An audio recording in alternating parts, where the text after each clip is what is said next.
राधे राधे दोस्तों, राधा अष्टमी व्रत कथा। राधा अष्टमी का त्योहार हर साल भाद्रपद माह के शुक्ल पक्ष की अष्टमी तिथि के दिन मनाया जाता है। इस साल राधा अष्टमी 31 सितंबर रविवार को है। ब्रह्मवैवर्त पुराण के अनुसार राधा अष्टमी का पाठ करने से भाग्य लक्ष्मी की कृपा बरसती है और व्रती मनुष्य के जीवन में धन धान्य और समृद्धि की कोई कमी नहीं होती। आइए विस्तार से जानते हैं ब्रह्मवैवर्त पुराण में लिखी राधा अष्टमी व्रत की कथा। ब्रह्मवैवर्त पुराण की कथा के अनुसार श्री कृष्ण भक्ति के अवतार देवर्षि नारद ने एक बार भगवान सदाशिव के श्री चरणों में प्रणाम करके पूछा कि हे महाभाग, मैं आपका दास हूँ, बताए श्री राधा देवी लक्ष्मी है या देवपत्नी, महालक्ष्मी है या सरस्वती है, क्या वे अंतरंग विद्या है या वैष्णवी प्रकृति है, कहिए वे वेद कन्या है या देव कन्या है अथवा मुनि कन्या है। नारद जी की बात सुनकर सदाशिव बोले, हे मुनिवर, एक मुंह से मैं अधिक क्या कहूँ, मैं तो श्री राधा के रूप, लावण्य और गुण आदि का वर्णन करने में अपने को असमर्थ पाता हूँ। उनके रूप आदि की महिमा कहने में भी लज्जित हो रहा हूँ। तीनों लोकों में कोई भी ऐसा समर्थ नहीं है जो उनके रूपादि का वर्णन करके पार पा सके। उनकी रूप माधुरी जगत को मोहने वाले श्री कृष्ण को भी मोहित करने वाली है। यदि अनंत मुख से चाहूं तो भी उनका वर्णन करने की मुझमें क्षमता नहीं है। नारद जी बोले, हे प्रभु, श्री राधिका जी के जन्म का महात्म्य सब प्रकार से श्रेष्ठ है। हे भक्तवत्सल, उसको मैं सुनना चाहता हूँ।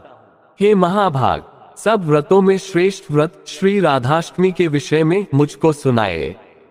श्री राधा जी का ध्यान कैसे किया जाता है, उनकी पूजा अथवा स्तुति किस प्रकार से होती है, ये सब मुझसे कहिए। हे सदाशिव, उनकी चर्या, पूजा विधान तथा अर्चन विशेष सब कुछ मैं सुनना चाहता हूँ, आप बतलाने की कृपा करें। शिवजी बोले, वृषभानुपुरी के राजा वृषभानु महान उदार थे। वे महान कुल में उत्पन्न हुए तथा सब शास्त्रों के ज्ञाता थे। अनिमा महिमा आदि 8 प्रकार की सिद्धियों से युक्त श्रीमान, धनी और उदारचेता थे। वे संयमी, कुलीन, सद्विचार से युक्त तथा श्री कृष्ण के आराधक थे। उनकी भार्या श्रीमती श्री कीर्तिदा थी। वे रूप यौवन से संपन्न थीं और महान राजकुल में उत्पन्न हुई थीं। महालक्ष्मी के समान भव्य रूप वाली और परम सुंदरी थीं।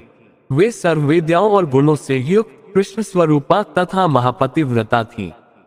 उनके ही गर्भ में शुक्ला भाद्रपद की शुक्लाष्टमी को मध्याह्न काल में श्री वृंदावनेश्वरी श्री राधिका जी प्रकट हुई।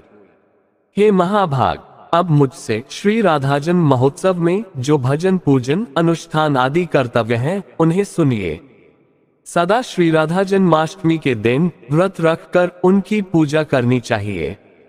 श्री राधा कृष्ण के मंदिर में ध्वजा, पुष्पमाल्य, वस्त्र, पताका, तोरण आदि नाना प्रकार के मंगल द्रव्यों से यथाविधि पूजा करनी चाहिए।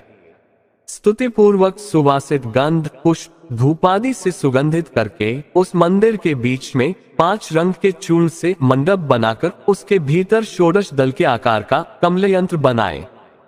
उस कमल के मध्य में दिव्यासन पर श्री राधा कृष्ण की युगल मूर्ति पश्चिमाभिमुख स्थापित करके ध्यान, पाद्य आदि से क्रमपूर्वक भली भांति उपासना करके भक्तों के साथ अपनी शक्ति के अनुसार पूजा की सामग्री लेकर भक्तिपूर्वक सदा संयचित होकर उनकी पूजा करें।